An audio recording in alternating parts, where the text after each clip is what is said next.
that we decided to watch. And one of those, was, and we talk about it all the time on here, is Terminal? The Terminal, yeah. The Terminal. Yeah, I did not watch that, so we're going to have to delay that. Same. And also, I did not watch Saturday Night.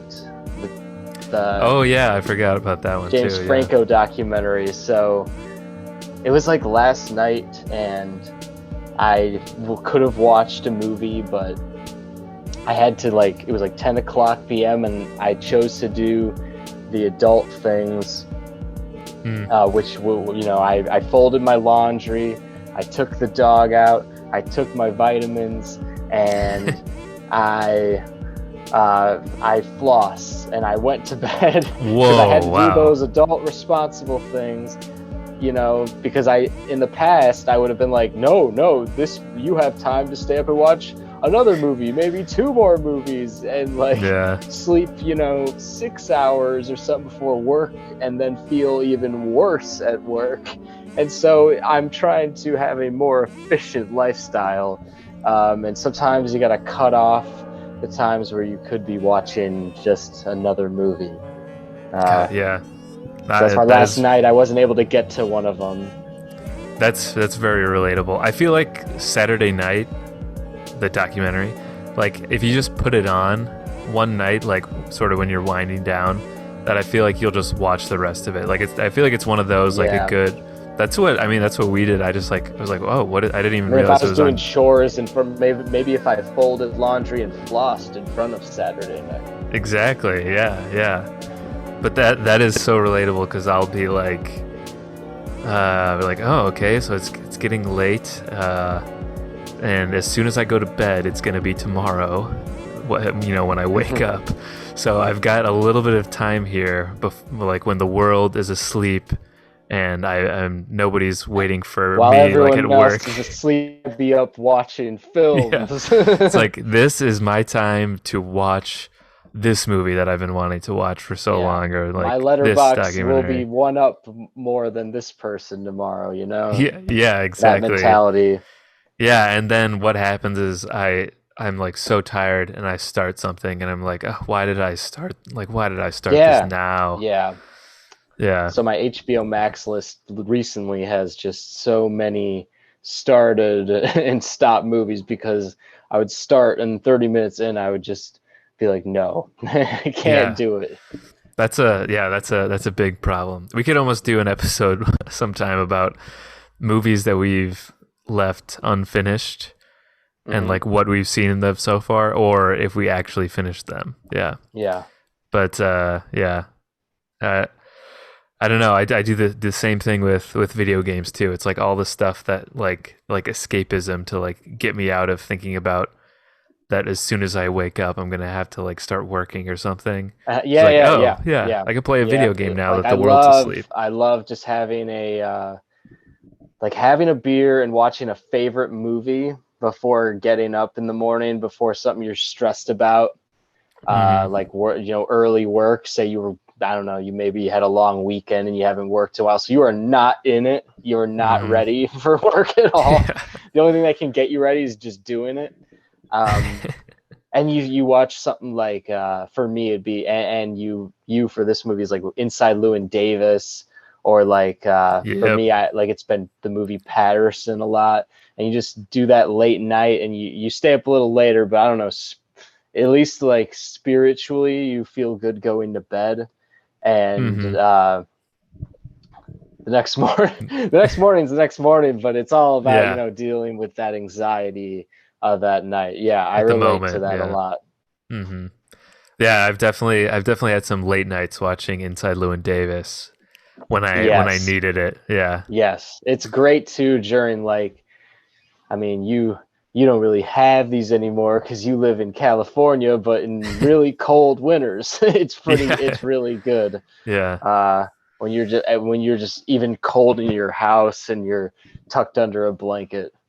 It's relatable to this day, exactly, because this was after a long weekend, and this work day I was not feeling it at all. So which I actually thought that I was going to watch The Terminal today, for the podcast, and then as soon as Yeah. you text me, I was like, yeah, I don't know if I was gonna get to it I anyway don't have today. to watch The Terminal now. Yeah. Yeah. Yeah. And also sometimes late at night too, when I'm thinking about watching a movie, I'm also just like in my mindset right now. I'm still tired and like wanting to go to bed soon, and I almost just in a mood of like wanting to watch a show, like a comedy show or something, or just Yeah. YouTube videos or something. Yeah. Nothing to really more mindless entertainment, I guess. Yeah. Yeah, well, a movie's like a genuine journey, and so to Mm-hmm. sit through it it's a different type of energy you're using, but it's a lot, you know. Yeah. If Mm-hmm. you watch movies all day, you'll feel tired at the end of the day. I have many times. Yes. Yeah. Even going to the theater, like during the day, that is tiring. Yeah, you're like, all right, that's what I did today. Yeah, that was my whole day. Yeah. Yeah, I've gone to multiple movies at theaters. That's exhausting. Hmm. But that walk back after is just fantastic. Like I've done that a lot from the music box where I did a double feature, Hmm. and then you're out at one and you're like, whew, all right, Yeah. accomplished. Wow. Yeah. Yeah. Nice. Well, I mean, that sort of ties into the theme for this episode, I guess, which is our movie bender, which I guess this would be for Yeah, and the month of May. May, but also the past I'm gonna few go a little weeks. further back because I need I'm just to bulk up the list Yeah. basically. Yeah. Add some To padding bulk on up the there. list. I'll start off with a series. We're going back to April Oh. 1st. It's Sharp Objects with Amy Adams and Patricia Clarkson, and Oh yeah. Okay. it's produced by the Big Little Lies people. I think also written by the writer of Big Little Lies. No, not written by the writer of Big Little Lies, but the writer wrote Gone Girl and Widows. Oh, Gillian Flynn. Gillian Flynn, yeah. Nice. Yeah. But I think like the producer of Big Little Lies produced Sharp Objects. So I started this when I had COVID, and Whoa. it's like it took me a while to finish, even though it's like one season, Hmm. and it's really dark. So I was in the middle of having COVID, isolated, not talking to anyone in my bed, and I was just like, all right, I can't finish this now. I don't want to watch it. This show's Yeah. too dark. It's too depressing. No. Yeah. Uh-huh. I needed some pick me ups more so then. But I finished it eventually later, and while it is like this show is very dark. It's about a lot of people who suffered some trauma living in a very conservative town in Missouri.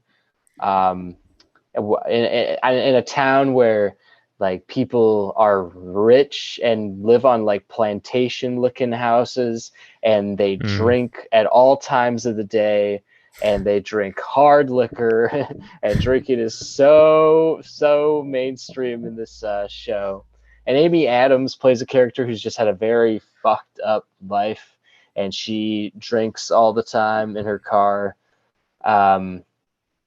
But the show is like, it's very good. It's very well done, and especially when you get towards the end, it kind of it has this end scene which really puts a whole new layer over the whole show, which makes you really realize like, oh shit, like what the show was really all about. Like more like you think you knew what it was all about, but then you realize that everything runs deeper than you thought. So I definitely recommend Nice. Sharp Objects, but it's heavy, so just be warned. Yeah, I don't know anything about the show until now, but I know I've seen that image so many times of Amy Adams and Yeah. her And co-stars. Yeah, Patricia Clarkson, yeah, who plays her mom, that's it. she's on Yeah, that cover, and she is really good in it as well. nice. Yeah, I feel like that's one that's right up Carly's alley that we would probably watch together. Oh, okay. Nice. Yeah. And of course, fan of Gillian Flynn too. Yeah, I am now. Now that I am, I'm like, oh, okay, all those things. Yeah, this person's Yeah, great. I I do like that all all the those time. things. Yeah, right. Yeah. Like, That's this like with person made all of my favorite things, like them. Forget yeah. their name a little bit later. That is kind of fun when you're like, man, who wrote this or who directed this movie, and you look Yeah, into it yeah. and then you realize Oh, that you've yeah. seen everything else they've done and really liked it. Yeah. That's a lot when I do when I'm really going on my movie benders. Like, I'm watching 2 or 3 in a day, and Mm. I'm staring on IMDb or Letterboxd constantly, Yeah. just making those connections and being Yeah. like, I have a full scale view of the industry. I know everything there is to know. Oh, okay. So I'll start off with a new movie. It's the new Zack Snyder Netflix movie, Army of the Dead. A lot of people have been watching this. Yes, it's been I feel like a pretty big deal. I didn't know much about it until like the week it came out. Um, and yeah, I don't. Carly and I are big fans of the comedian Tig Notaro, who I think that's how I found out about it because she ended up replacing Crystalia in Army Mm, of the Dead because of some pedophilia and yeah okay. yeah some weird things with Crystalia that he's getting canceled for right now. So they like green screen Tig Notaro into the movie. She wasn't with the actors at all.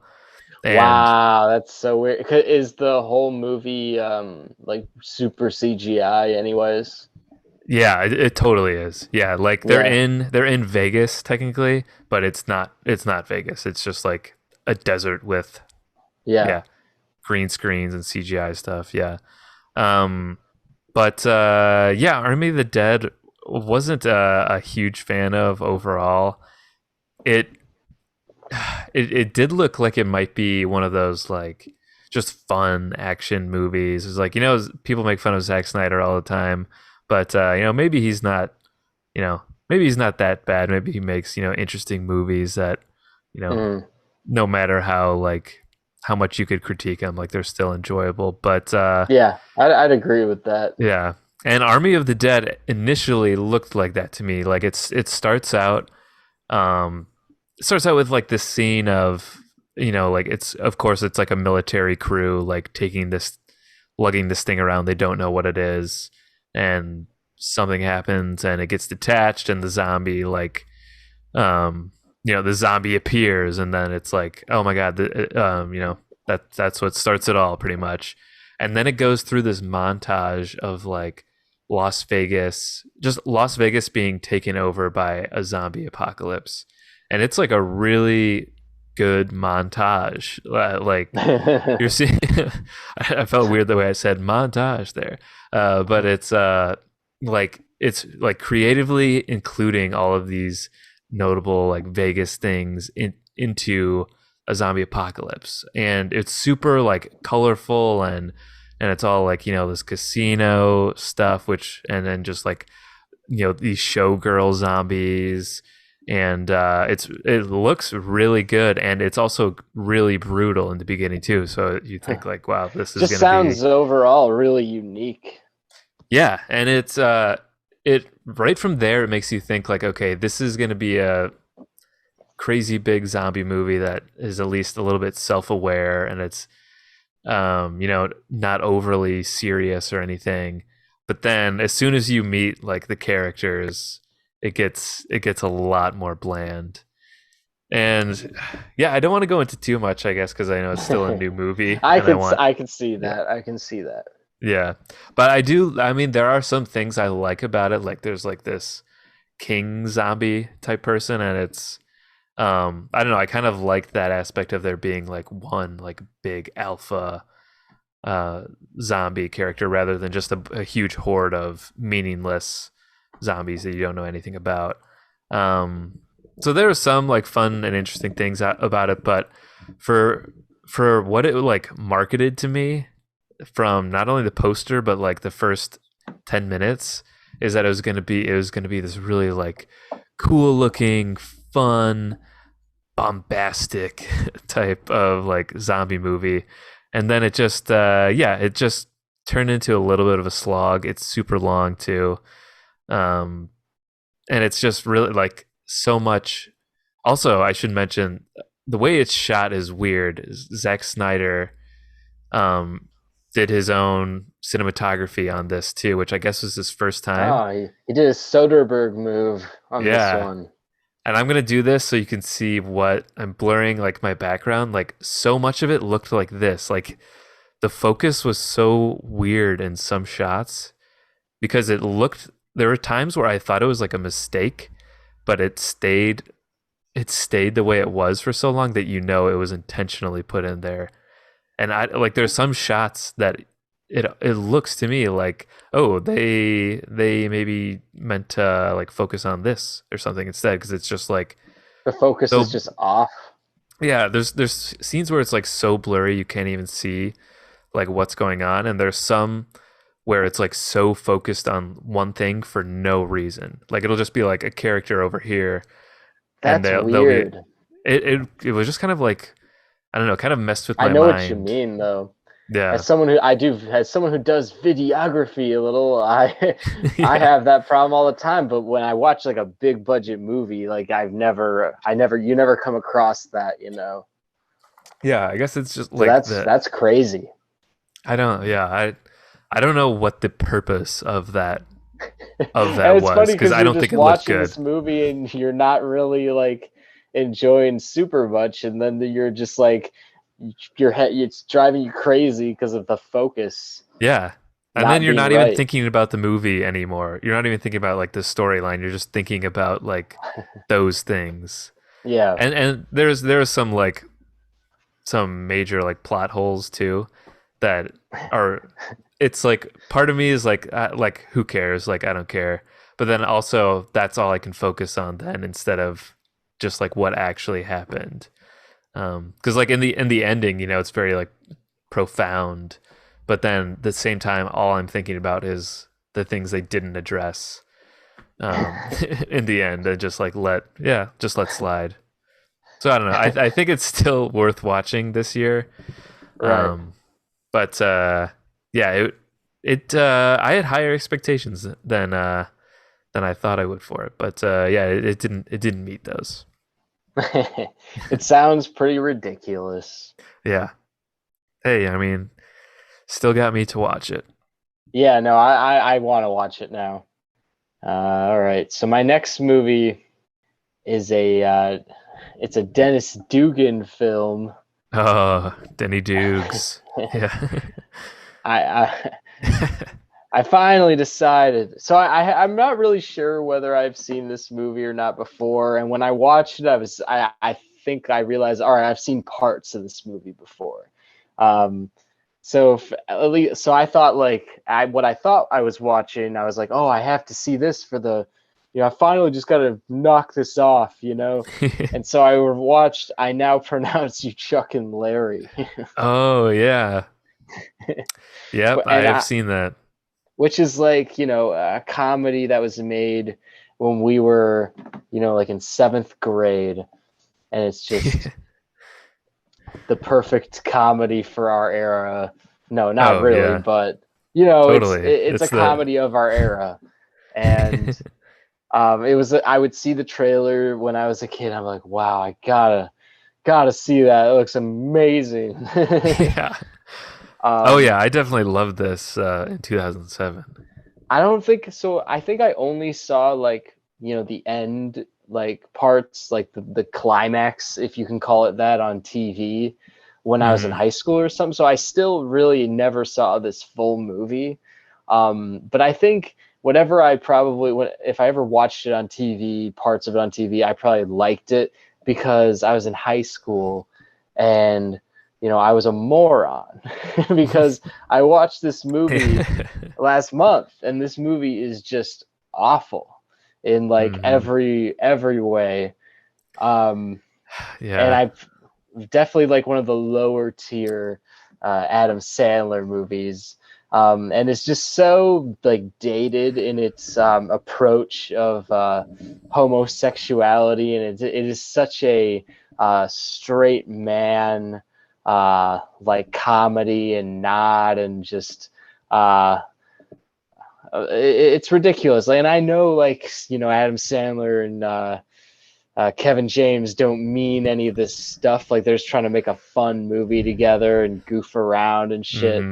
But especially since the comedy is like a lot of Sandler comedies, very lazily written, and just comes off as offensive a lot of the times. It just makes the whole thing a drag. And even though I like Sandler and James a lot, like I just can't help but like hate this movie.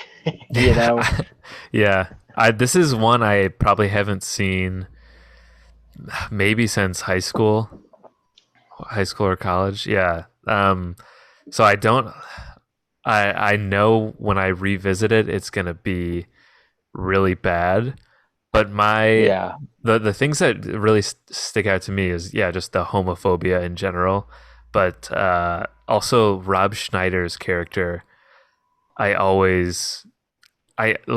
can't stop thinking about that when I think of I Now Pronounce You Chuck and Larry, like how just racist and terrible like he is as the minister or whatever.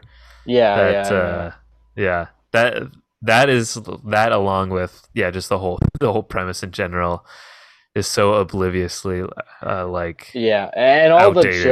all the jokes are just as dated as the premise. And I don't know, I kind of wiped it from my mind, so I don't have a lot of specifics to go over, but overall I was just couldn't believe. I was like, this movie's fucking ridiculous.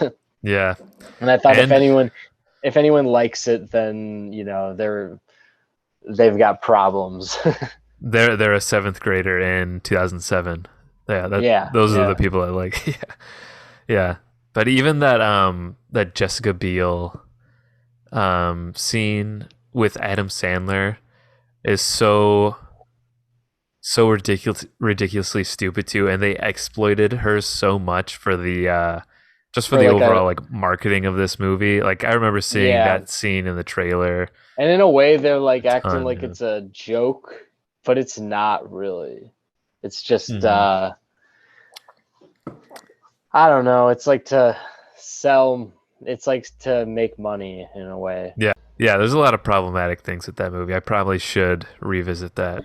I wish I had some just lines prepared, because even just when they talk back and forth and Sandler just says something, I don't know, he'll say something like, I like girls or something like that, and I'll just be like, ugh. Well, we can move on from that one. Yes. Let's move on. Let's move on to another movie that I did not like very much. So I saw We're getting somewhere here. For some reason, after watching Army of the Dead, I thought let's watch another more recent monster type movie. And so I watched the movie Life, which I remember the trailers for this movie as well. Yes. And I was like, what a cast for this space movie. Yeah, exactly. Yeah, Jake Gyllenhaal, Ryan Reynolds. What's her name? Jessica Chastain in it? No, Rebecca Ferguson from Mission Impossible. And Kate Mara?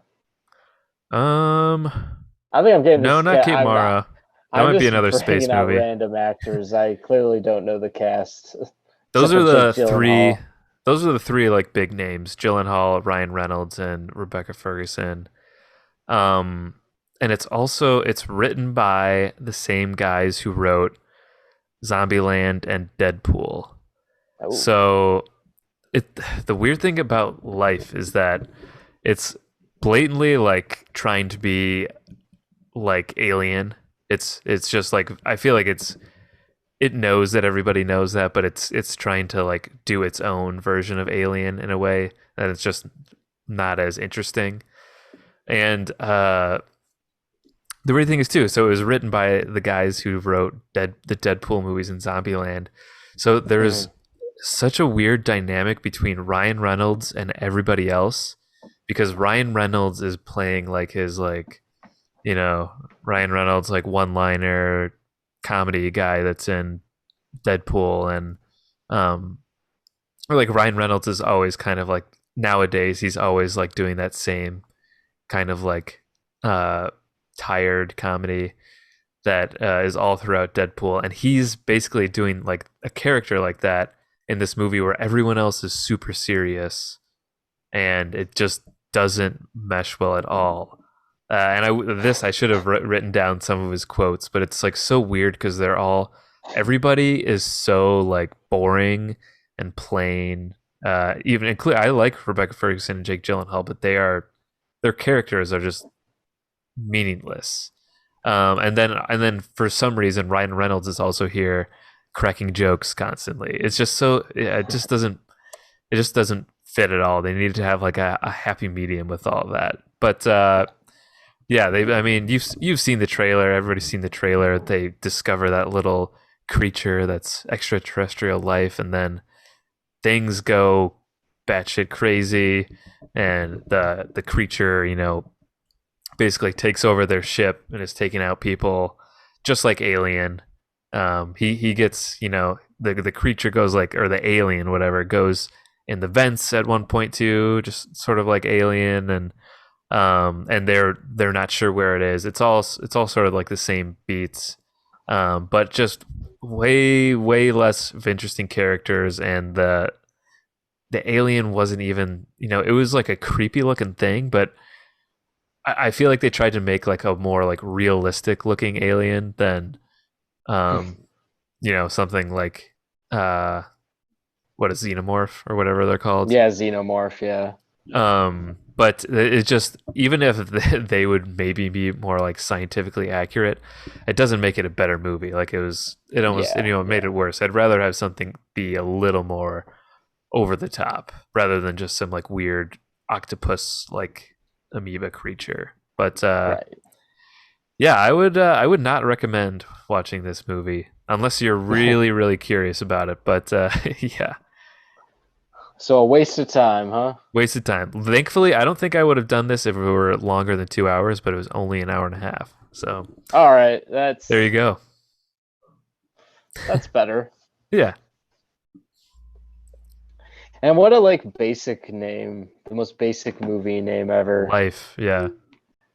Yeah. So my next movie is also a show, a one-season show, which I watched while recovering from Moderna Part 1, where I was very sick and very tired. So I felt like, all right, I got to do that thing where I just lay down and I knock out a show in a day. Dang. And you did it? And I did. I watched Wow. The Undoing in a day.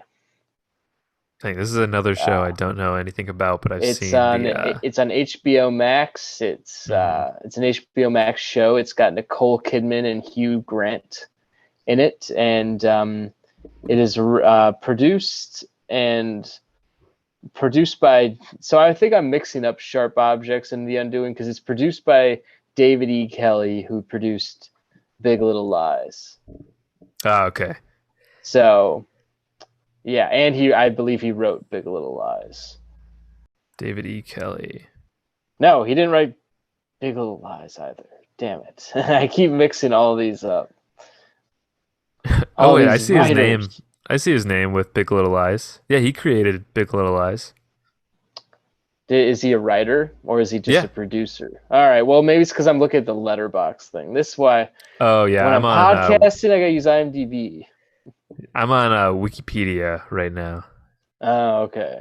Yeah, he apparently I don't know what all he did on these shows, but Ally McBeal, The Practice, Boston Legal, and now Big Little Lies and Sharp, or no, not Sharp Objects. The Undoing. No, I'm getting them mixed up. Yeah, but so anyways, The Undoing, it's definitely created and written. He wrote The Undoing. All right, getting this straight. Uh, so The Undoing, basically, Hugh Grant and Nicole Kidman are very like successful. Like Nicole Kidman's a therapist, Hugh Grant's a doctor, who he he's basically like a children's cancer doctor. Yeah, and so they're both very successful, have like a beautiful, they're like kind of, high society New Yorkers. Um, and they have a kid, they have one kid who they, really love and stuff like that. And um, some events occur in the pilot, and eventually Hugh Grant is on trial for murder. For murder of a girl, and the whole show is kind of this trial and following, just Nicole Kidman's just emotional reaction to all of this going on, whether she believes her husband or not, that sort of thing, and the kids' reaction and how everything goes in the media with this, and how I don't know, how Hugh Grant kind of is using how like his major social status to possibly get by in an unfair manner.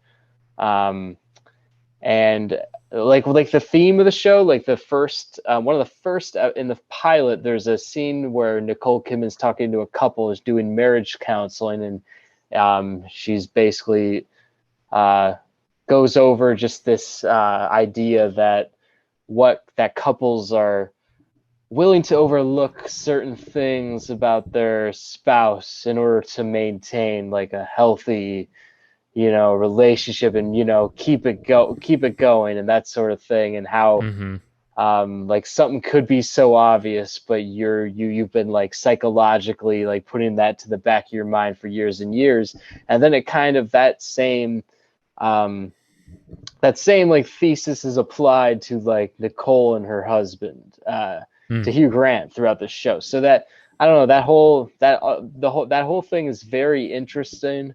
It's a really good show. It gets really good, especially towards the end, really thrilling. And Hugh Grant and Nicole Kidman are, of course, both great in it.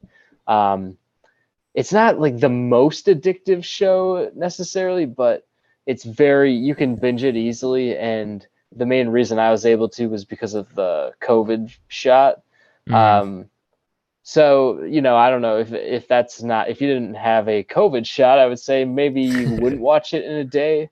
But other than that, like, I don't know, it does grab you. So I recommend The Undoing. Nice. If you haven't gotten your vaccine yet, you've got a show ready to watch. Yeah, exactly. Right. Well, I'll stick with movies here, but I'll go with but it's a documentary. But yeah, I watched the PBS documentary from 1983, Style Wars. I saw that, and it looked cool. The graffiti documentary in New York. Yeah. I didn't know much about it, but I for some reason I was looking up different documentaries, and specifically like art ones, and this one came up and it was on Canopy, so I checked it out, and it's pretty cool.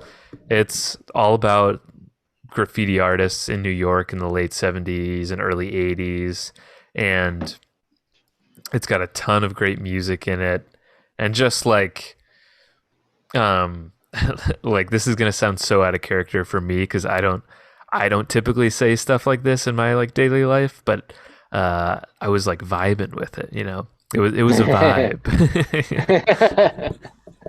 It was a vibe. I just have to preface that because I feel like that's the perfect thing to say about it, but it's not, it's not on brand with me. But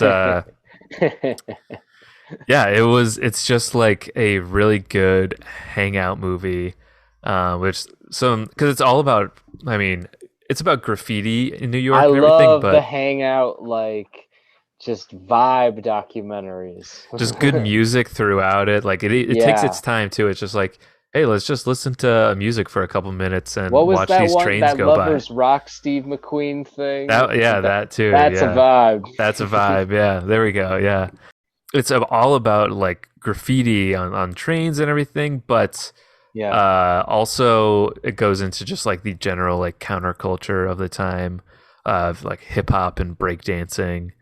So there's like just Yeah. intermixed throughout, like just talking to like people on the streets or they're like subjects. They also just like throw in some scenes where it's just a guy breakdancing and just some music, and yeah.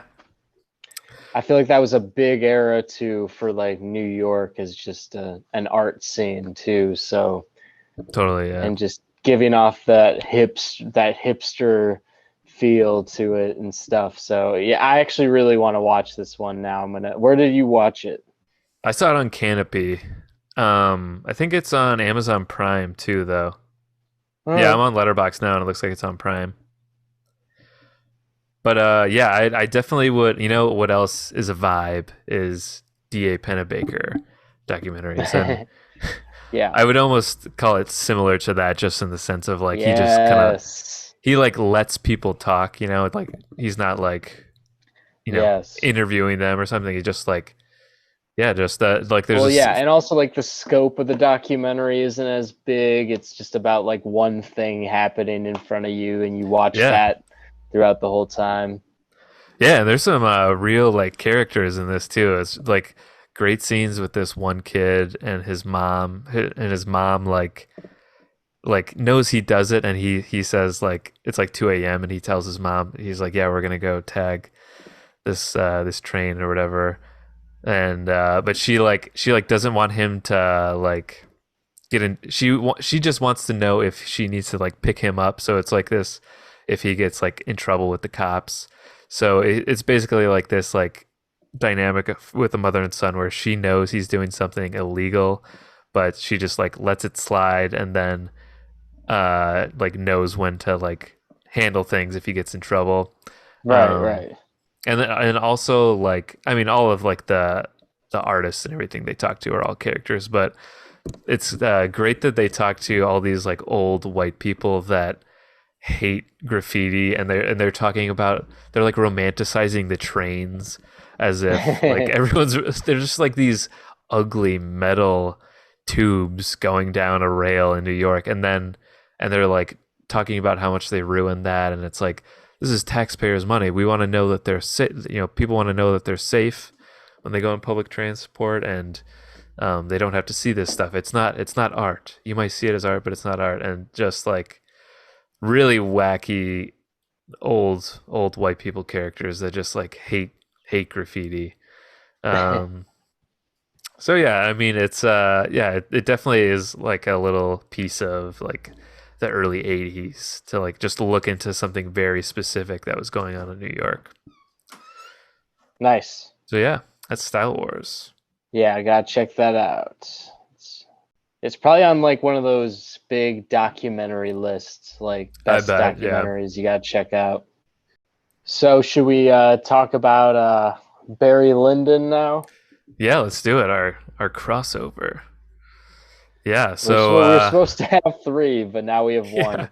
One but thing hey, this that is thought, a long one though.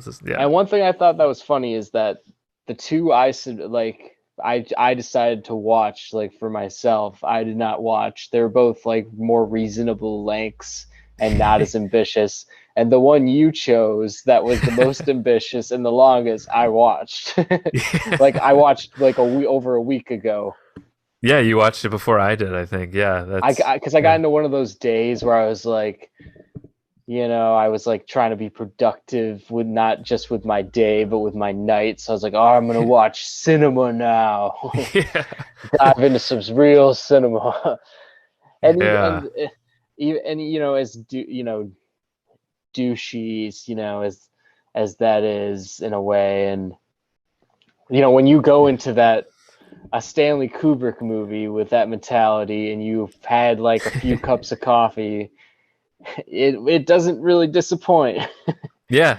Yeah. You'll still be like, oh shit, bro, cinema, like in the middle Yeah. and towards the end, because man, it is. And Barry Lyndon, I felt, was having seen a lot of Stanley Kubrick movies multiple times, I thought Barry Lyndon was it was just so fresh, just being that I hadn't seen it, and because it is so unique and amazing. And yeah, just loved it, and I liked this. I like this suggestion by you, because I finally watched it, and Hmm. it took me this long. I've been, it's one of those that for years I've been like, yeah, I should probably get to that. Probably for the Right. past 4 or 5 years. Yeah, and that's part of the reason why I suggested it, because I knew it would give me the motivation to just having sort of an obligation about it. Yeah, so that's I'm glad I suggested it then, because we both got to knock it out. But yeah, it's I'm also glad that I watched it now, because I think if this is a movie I saw even like 5 or 6 years ago, I don't think I would like that much, and I just wouldn't be on board as much with it It'd be as a I lot am now. rougher. It'd be a lot harder. Yeah, I'd be Not to much say more that it's bored. not like that it's not a challenging watch, and that Hmm. it has a pace that is, you really do, you got to sit through. Like I drank some green tea during this movie, because Yeah. I knew I had to be ready for that. I'm like, this is gonna be long. It's gonna be Yep. a lot of people sitting in period piece sets and all that stuff. So Sitting in yeah. their wigs. Yeah. And Hmm. I'm not always a huge fan of period pieces either. But yeah, I mean, something like this is totally different. It's like The Favorite too. I really like that from a few years ago. Yeah. Um, because yeah, it's different than a typical period piece, I guess. But yeah, I took a couple breaks throughout just to like decompress a little bit. Yeah, get a drink I or think I did something. it Yeah. all in one. I Wow. Yeah. just sat through it. The true experience. Yeah. Yeah.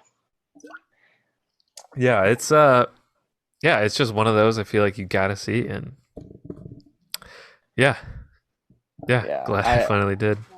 I love the main thing I love about it is, other than the cinematography, is the kind of like dramatic increase that goes on when there is like like a change in social status and wealth and stuff like that. And that's Hmm. when you get to all the like real period piece stuff, where it's like everything's a painting, and you've seen those shots in so many, just, I don't know, YouTube or just something posting things about film, and Yeah. it's like Hmm. an example of composition or color in movies, or just something.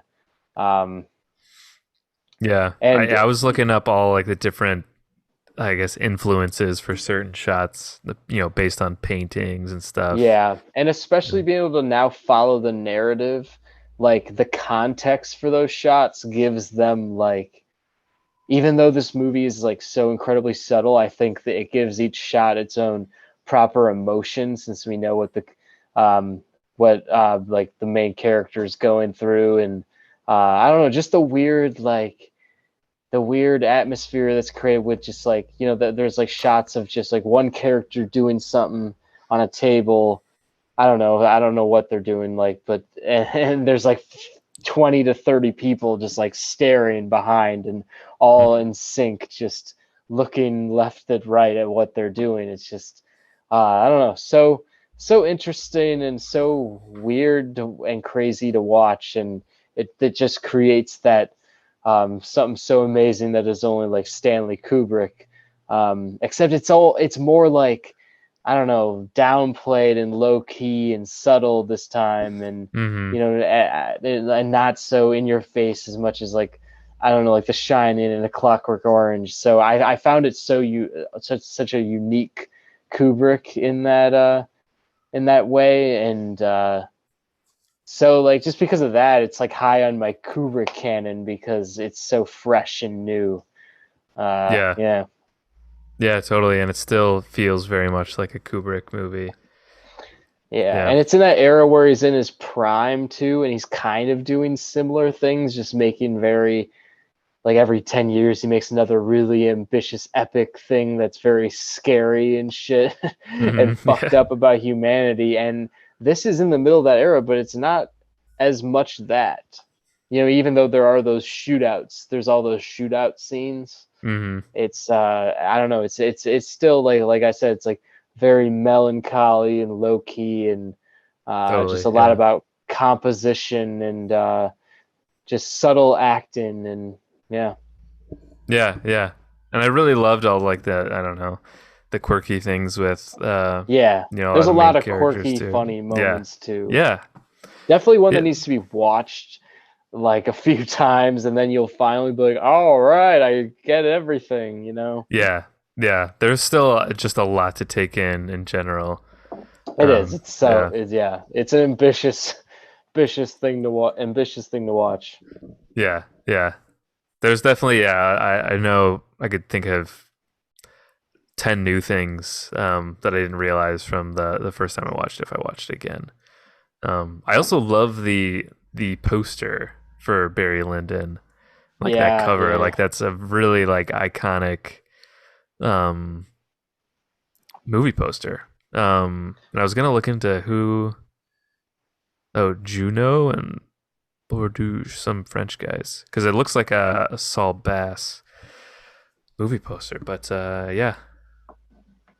yeah, that's And Barry also going Lyndon. off the score, we haven't didn't talk about the score, but this is such a great score, and it's so Hmm. prevalent. Definitely one that could easily appear on like another top five in scores Cinebums episode, like for sure. And I just love how it's the same like song throughout, but it's like played in different instruments Yeah, or like tempos for dramatic effect throughout. And it's one of those that so adds such an epic quality to a movie that's already so epic in scale and runtime and set design and everything. So yeah, just love the yeah, score. yeah. That was really good too. Yeah. So I have been dying, obviously not really dying because I have been slacking on movies and I haven't gotten to this at all, but I've been wanting to go down just the Julia Roberts rabbit hole of movies and watch not everything she's done, but a lot of what she's done. Hmm. Wow, Which I that's an know ambitious goal.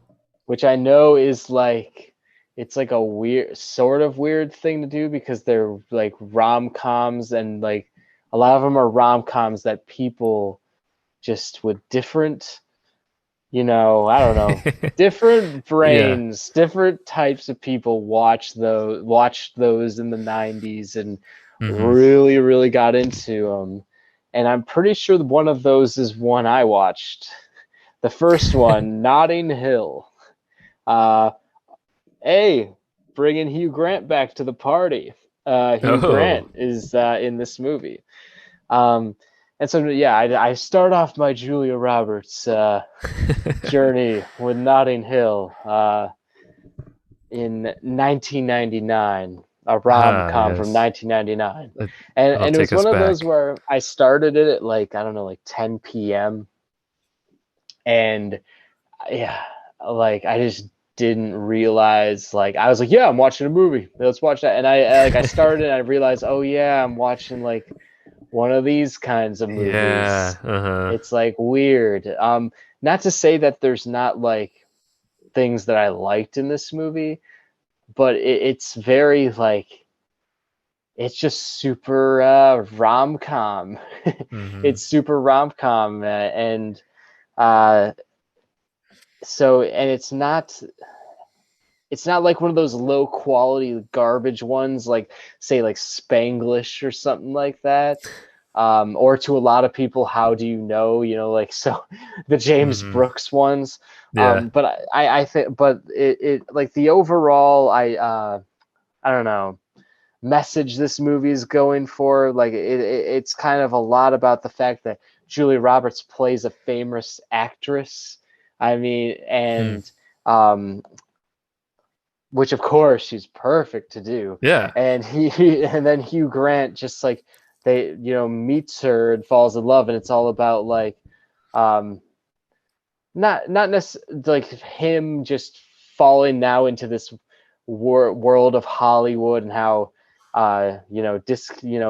disconnected it seems, and I don't know whether she can trust him about like being with her because the press can find out or stuff like that. And Mm-hmm. it's just like the movie tries to portray Julia Roberts as very down to earth, like she's at like an actress who's not in touch with the world but actually is very down to earth and touch, and that's the arc, is you're learning that about her, but it's really does not come across that way. She does not come across as down to earth at all. It's just they kind of say it in like an exposition scene, like I'm just because I'm famous, like I'm a real person sort of thing. It's just uh so like the whole dramatic side of this movie just really didn't work for me.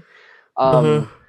But like the movie, everything else isn't horrible, and I still really like Julia Roberts, even though her character in this movie is not great. I kind of liked her in it, and I thought Hugh Grant had really carries the weight, bulk of the weight of a lot of the humor in this movie, Wow. and is just really good in it. And wouldn't necessarily recommend watching it, but I watched it. I'm doing my research, right?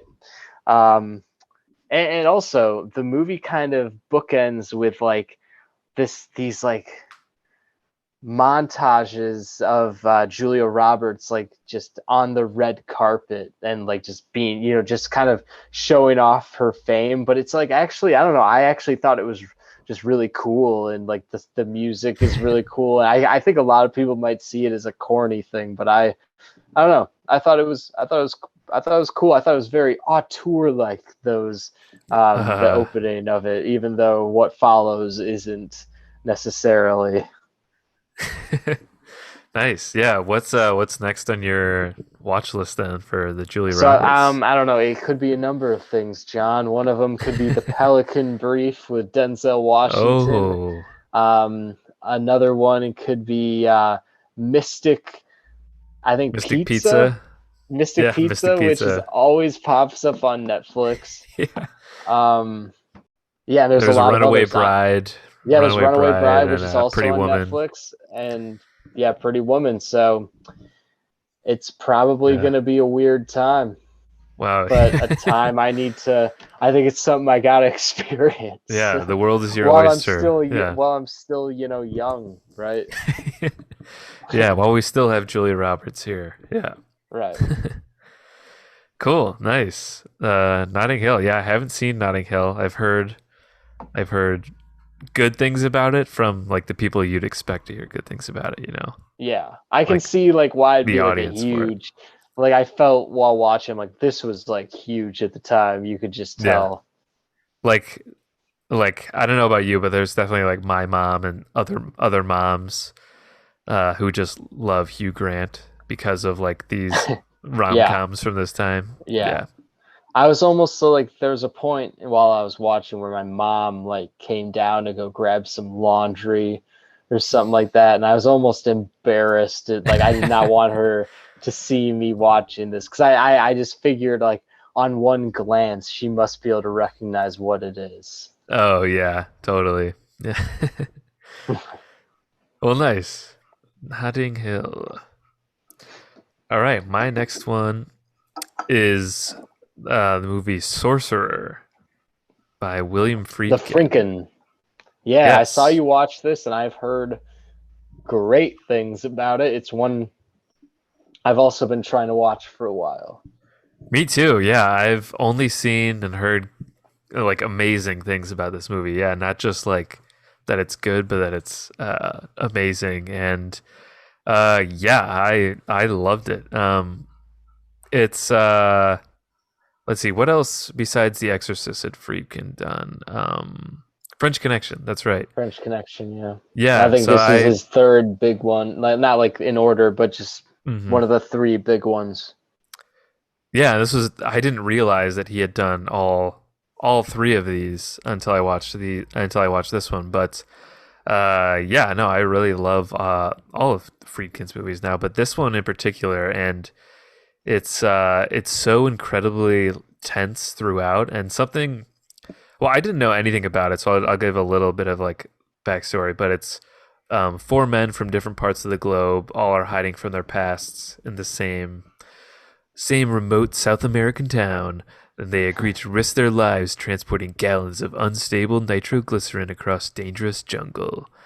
But yeah, that's the gist of it. But just how it's set up, I was into it right away. It takes you through like each of the four guys, sort of giving you the reason, just briefly going through the reason that they end up on the run in South America, and then it sort of seamlessly brings them all together.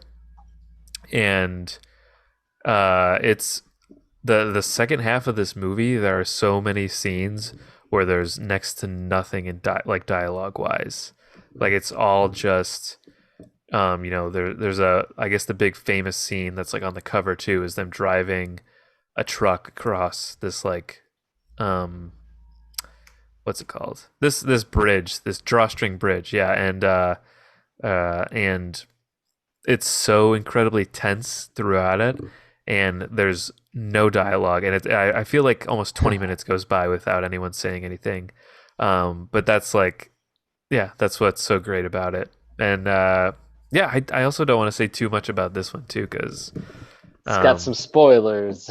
yeah, Some things happen things happen. It's that give it's it one away.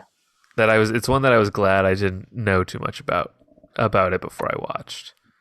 Yeah. Well, I'll go in it in the same fashion Yeah. Yeah. because I don't know about it either. It met my expectations though. It was a good time. Is that a movie from the 70s? It is. Yes. 77 came out same year. Actually, I did look up this backstory too. It came out like a few weeks before Star Wars, I think.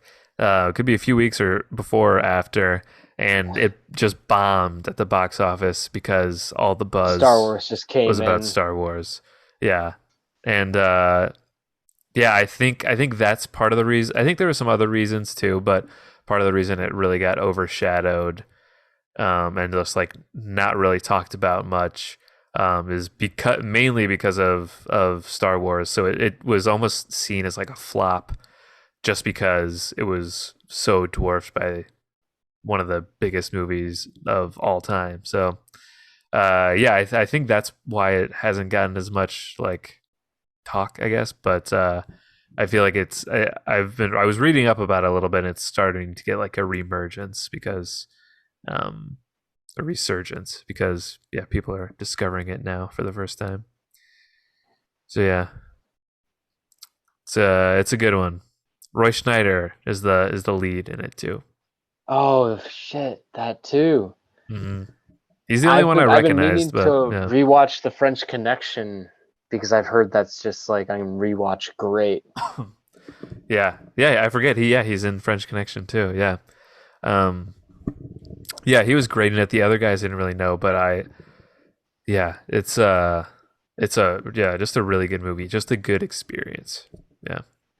Nice. Well, I'm gonna stay in the 70s with my last movie. All right. Oh my God, that's crazy. I did not mean to do that, but my last movie is The Last Movie by Whoa. Dennis Hopper. Yeah. Well, what's the name of the movie though? You see, the last movie No, I know that's is your last movie, but what's the name? Like what is it called? the What is the last title? movie. Yeah, okay. Oh, okay, I got you. Yeah. We go over that Family Guy 70 times. Yeah. Yeah, but Yeah. your last your Yeah, yeah, last get movie on though. with it. Yeah. All right. Yeah. Yeah. This movie I've also wanted to see for a while. I don't know if Um, I've heard of this one. it's also it's probably one of the last movies Dennis Hopper made, I think. Yeah, so Dennis Hopper makes Easy Rider, right? Early 60s. He, changes movies, like independent film is created, and all that other stuff comes out afterwards. And Dennis Hopper is this big hero. And then in 71, he makes the last movie, which apparently there's all these stories behind it about how it was recut, so many times and stuff like that. And I don't know, I think a lot of friction between Hopper and the studio. And I'm sure he was like at a very high point with like drug and alcohol use too. But also when I was like reading about this movie before, I just love the idea. It just sounded like, I don't know, just so ambitious, and like it was just trying to say something and attack the system, which is what movies in the 60s and 70s were doing. So it's just not, along with the fact that it's Dennis Hopper and there's the whole historical aspect behind it, and I don't know, because it is of that, of that gritty 70s genre. I just wanted to see it, and it's on Criterion Channel now, so I watched it, and Hmm. I'd say overall I didn't really like it, but not that it's not worth watching. Uh, Mm-hmm. it's kind of like watching, I don't know, like a Godard or like something from uh, like the French New Wave that's very ambitious, like Contempt by Jean-Luc Godard, and it's very ambitious, has so much going on in characters, and it has so much it's trying to like say in each scene, and it's so pretentious in a way, but yet it's also so well shot that you can at least like zone out to the images if you're not like getting what's going on and that sort of thing. But like Mm-hmm. the last movie, I wouldn't even say it's shot well enough where you can do that and just zone out to the images. It wasn't anything, it wasn't like, I don't know, I thought it was very fairly standard cinematography. It wasn't anything super stunning for me. So overall, I just felt that I found the film very unfocused in its approach, and while I still felt like, the whole 70s thing, and like it was taking it, I felt like I understood where its influences were. I felt it was just very unfocused, and just yeah, did not really enjoy it that much. It is kind of funny, but it's also kind of a mess.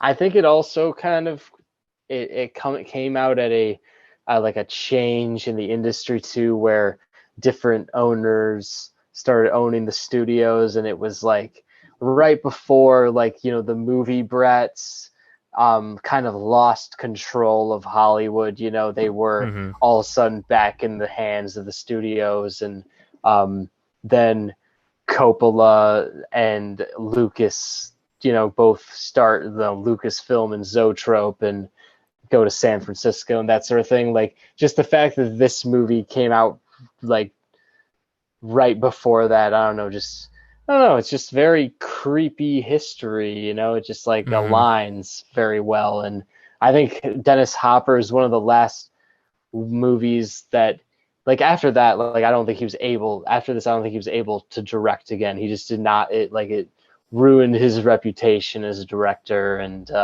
Wow. just because of the whole process was such a mess, his relationship with the studios and stuff like that. Yeah. Hmm. I highly recommend reading the book Easy Riders, Raging Bulls. It's why I know all this stuff. Oh, It's nice. yeah, it's in one of my favorite books I've ever read, I think. Nice. Yeah, I'll have to check that out. Cool. Well, I'll end it then, I guess, here on a rewatch. But recently rewatched the movie musical Chicago, Oh and yeah, I've only seen that once, but I watched it a couple years ago. yeah, this was one I saw quite a few times growing up. By that I mean maybe like two or three. My sister was big into like musical theater, and this was like one of her favorite movies back in the day, I think. So I remember watching this with her like a few times. But I hadn't seen it since I was maybe in high school or something, and rewatched it. And it's an enjoyable movie musical. It's nothing like um, I don't. It's not as memorable, I guess, as I thought it would be. I thought I would sort of go into it and be like, oh yeah, I forgot about this or like that. But Hmm. besides like um, the one main song, I can't remember what it's called, but they like start off like saying all these like different things like Cicero, cigarettes or something like all this stuff. Besides that, I feel like a lot of the numbers were sort of the same in a way, and even like I know they're like in a prison, but a lot of like the settings for like the numbers weren't that different from each other, and maybe that's intentional, but yeah. But I still really liked it again, but yeah, it's probably not a movie musical that I would like revisit a whole lot. A favorite or anything? Yeah. But yeah, still glad I saw it again though, because yeah, it's been a while. I totally slipped my mind that John C. Reilly was in it too. Which I know, was that's one fun of the to main remember. reasons I wanted to watch it. Yeah, yeah, And he That's- sings very well in it. yeah, for real. Yeah, but yeah, that's the last one for me. Just that rewatch. All right, well then that's it. That wraps is the it up. Bender.